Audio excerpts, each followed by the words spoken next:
That was the real alarm bell ringing out there. Not Anton's past relationship with Theo, but his present relationship.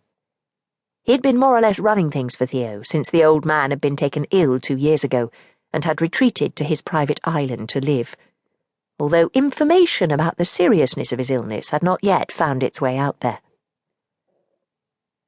A small glimpse of light flickering in the midst of a raging storm, Anton mused grimly.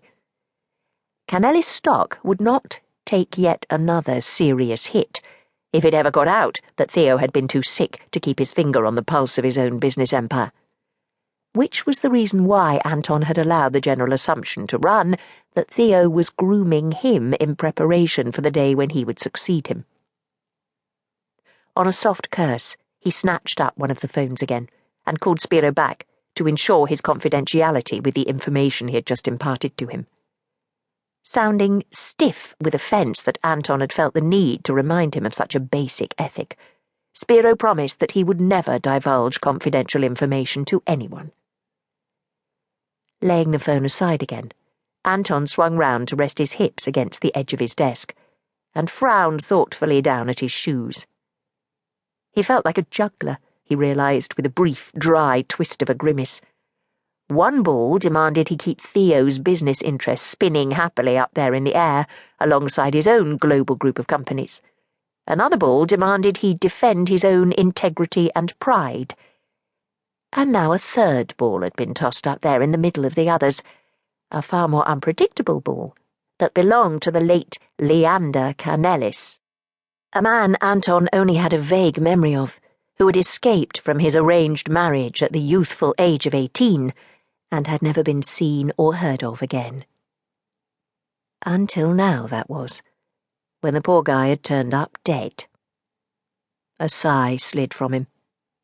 It was not even the death of Theo's previously forgotten son that was causing the current storm raging out there. No, it was the discovery that Leander had left a family behind him. Legitimate Kanellis heirs.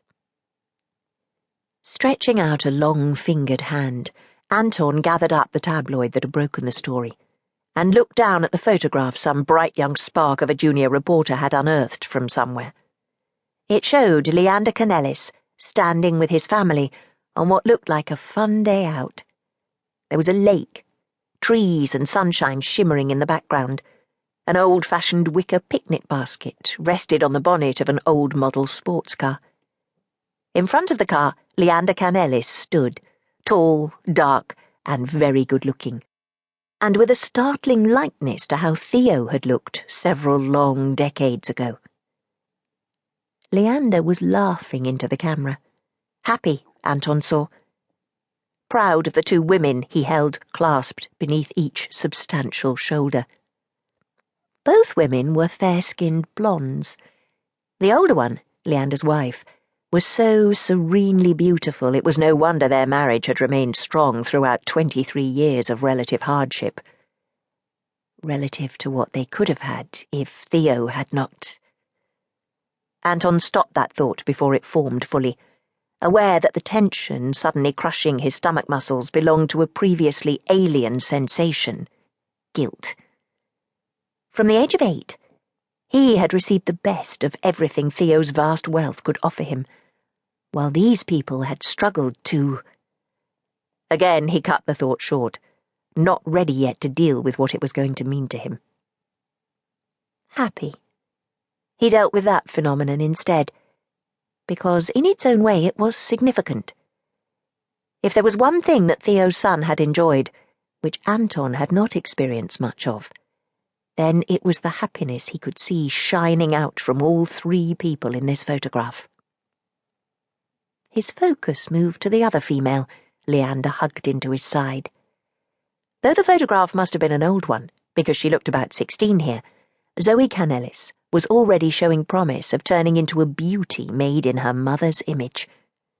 The same long, slender figure and bright golden hair, the same shining blue eyes, and wide, sensual smile. Happy. The word hit him again, like an ugly blow this time.